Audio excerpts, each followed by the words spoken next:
Tenemos ya el listado de las preguntas listo. La primera pregunta es de Claudia Flores Barreto de N+. Aquí, Claudia, aquí. Buenas tardes, ministro Saldívar. Buenas tardes. Preguntarle un poco más de detalle acerca de esta iniciativa que usted presenta. Cuando habla de reglas especiales para la investigación de feminicidios, ¿a qué se refiere? Si me precisa un poco más. Y también preguntarle, me llama la atención que su propuesta de nueva ley en esta materia incluya también la remediación del feminicidio. En este sentido, ¿qué propone para remediar este grave delito que en México ha crecido tanto? Muchas gracias. Muchas gracias. Primeramente, gracias a todas y a todos. Esta ley general que tiene que ver con feminicidios, como expliqué hace rato, trata de solucionar un primer problema, que no hay un tipo penal único de feminicidio, de tal suerte que cada estado, cada entidad federativa lo puede conceptualizar, y esto provoca varios problemas. Por un lado, que no puede haber un protocolo de investigación. Por el otro lado, que no puede haber reglas jurisprudenciales, digamos, criterios de la Corte que sean aplicables de manera uniforme a todos los delitos de feminicidio. Y en tercer lugar, que a veces, si están mal redactados, se hace prácticamente imposible acreditar el tipo penal. De tal suerte que se pretende que haya una ley general para que sea esta ley la que establezca el tipo y las sanciones. Pero no nos quedamos solo ahí, sino que tomando como ejemplo, como inspiración, la ley modelo interamericana para prevenir y combatir la violencia contra las mujeres y las niñas, queremos generar una ley que traiga temas de prevención, que al mismo tiempo genere un protocolo de investigación, que obviamente permita sancionar a los responsables, pero que también repare de manera integral el agravio. Es una iniciativa, la verdad, muy profunda, muy amplia. Sería muy complicado poderle explicar en este momento porque cada apartado, cada capítulo tiene muchas aristas, pero en este primer momento yo las invito a que la puedan ver en la página de la Corte y después, dependiendo de la reacción que tenga aquí en el Senado y en la Cámara de Diputados, con mucho gusto podemos generar algunos encuentros donde podamos explicar con más detalle, incluso debatir algunos de los alcances de la iniciativa.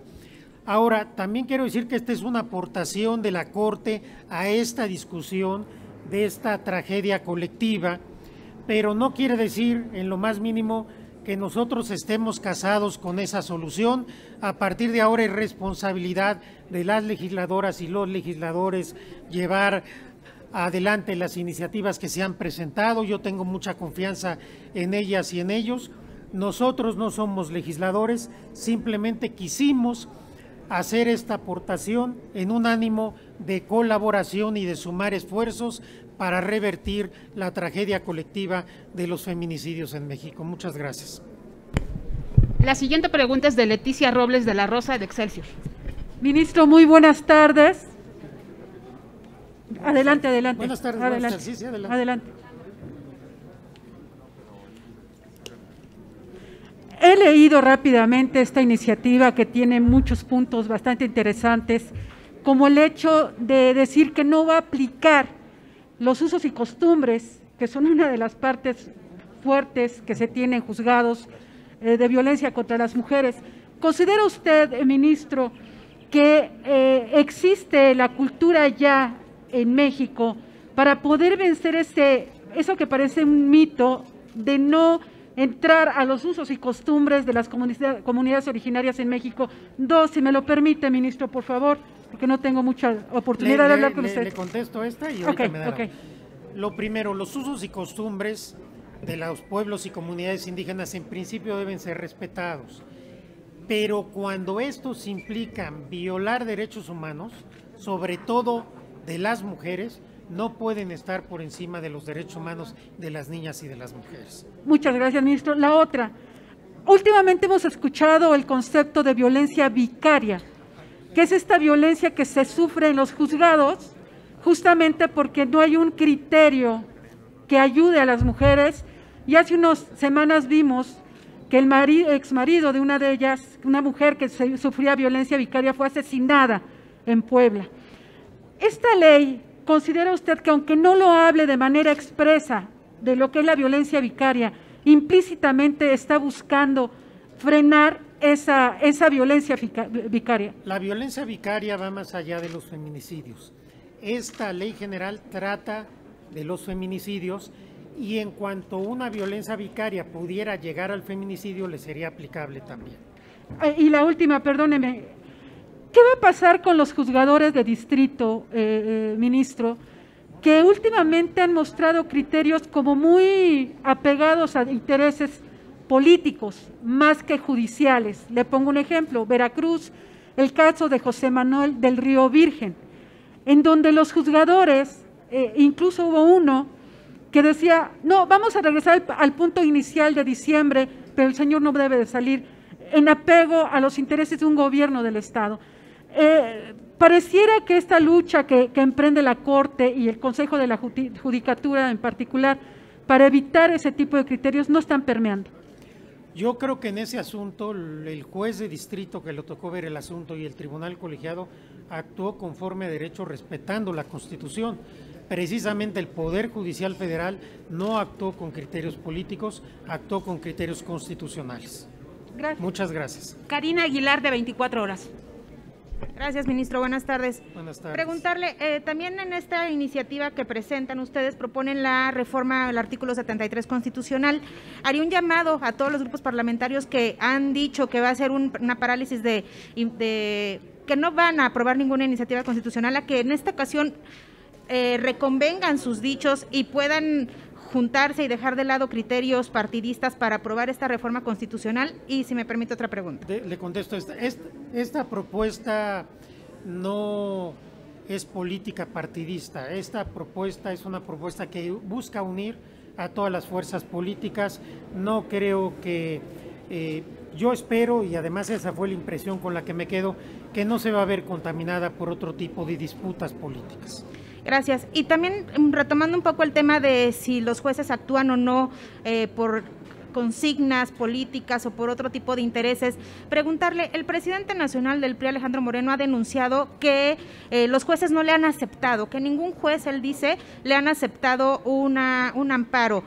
¿Ustedes como judicatura en este caso podría revisar estos temas? ¿Los están revisando? ¿Hay alguna queja que ya haya metido el líder priista o solamente se quedó en un dicho mediático?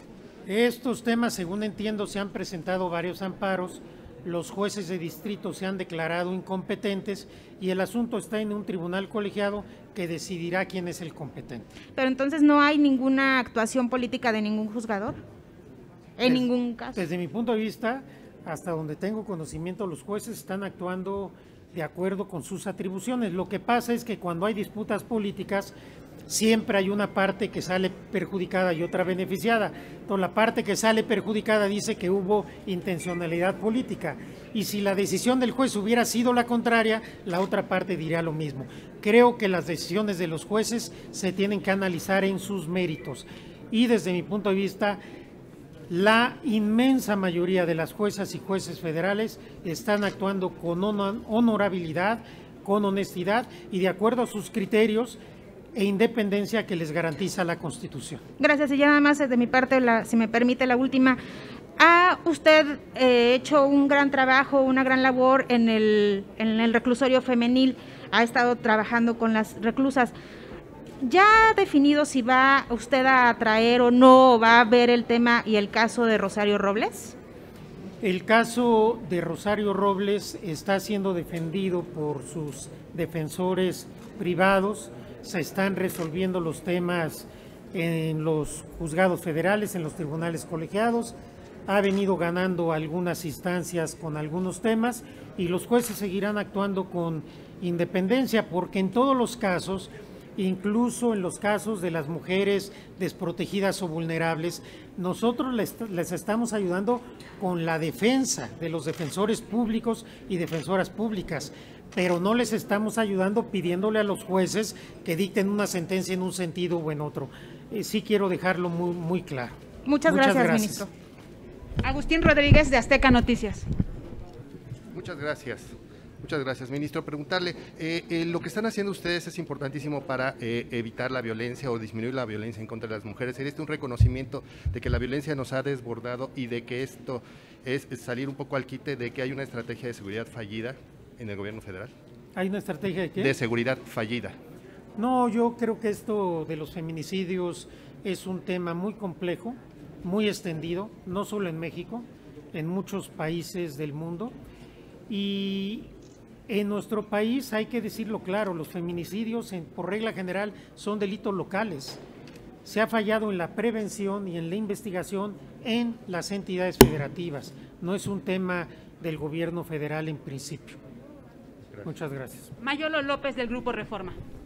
Ministro, buenas tardes. Buenas tardes. Quiero consultarle, la Corte ha recibido amparos, controversias en relación con la estrategia de seguridad y en el seno de la Corte se ha postergado su discusión. ¿Quiere decirme si finalmente la Corte va a resolver sobre este asunto? Qué bueno que el Reforma insiste en un tema que reiteradamente publica, a pesar de que se les ha aclarado en innumerables ocasiones. Se dice y se miente una y otra vez que el presidente de la Corte está postergando los asuntos, que no le queremos entrar a ciertos temas, como los reporteros que cubren la fuente de la Corte lo saben muy bien. El presidente de la Corte no puede listar un asunto si no hay proyecto. Y en estos asuntos que usted se refiere, no hay proyecto. Hemos resuelto en este semestre varias leyes, yo creo que cerca de 10 leyes, pero muy relevantes del gobierno federal, y parece que no se resolvieron. Simplemente ponen el énfasis en las que no se han resuelto. Yo como presidente de la Corte, y lo digo una vez más, no puedo listar un asunto si no hay proyecto. Y no creo que ninguna de mis compañeras o compañeros esté postergando una decisión. Tenemos mucho trabajo, tanto las salas como el Pleno. Todos los días estamos resolviendo asuntos. Hay asuntos más complejos que las ministras y ministros se tardan más en presentar los proyectos, pero no hay intencionalidad alguna de la Corte de retrasar la solución de ningún asunto. Muy bien, una última cuestión. La bancada del PAN aquí en el Senado apremió esta mañana a la Corte a resolver la controversia que pesa en torno al gobernador Cabeza de Vaca. ¿Cómo va este asunto? Ese asunto está radicado en la primera sala y la decisión y la resolución del asunto compete a las ministras y ministros de la primera sala. En mi carácter de presidente de la Corte no tengo ninguna intervención ni atribución en ese asunto, de tal suerte que no tengo respuesta porque es un tema que está en la primera sala y desconozco las razones que hayan tenido mis compañeras y compañeros para no fallar ese asunto. Quizás ha habido alguna discusión en el seno de la sala, no lo sé. Ministro. Gracias. Andrea Becerril, de La Jornada. Buenas tardes, Hola, ministro. Yo quisiera preguntarle cómo va la reforma judicial. ¿Terminará usted su periodo con un avance significativo o vamos a tener que esperar a que pase todo un buen tiempo para que finalmente esa reforma que plantea sanear y tener un poder judicial mucho más efectivo estuviera ya lista? La reforma judicial ya está consolidada, es una realidad. Tenemos hoy un poder judicial donde se combate con energía la corrupción, el nepotismo, donde se avanza hacia la paridad de género y la igualdad sustantiva, al grado de que el Poder Judicial Federal recibió el primer premio interamericano a las mejores prácticas para generar liderazgos femeninos, entregado por la OEA hace 3 semanas. Hemos avanzado con la Defensoría Pública para defender a las personas más vulnerables de nuestro país.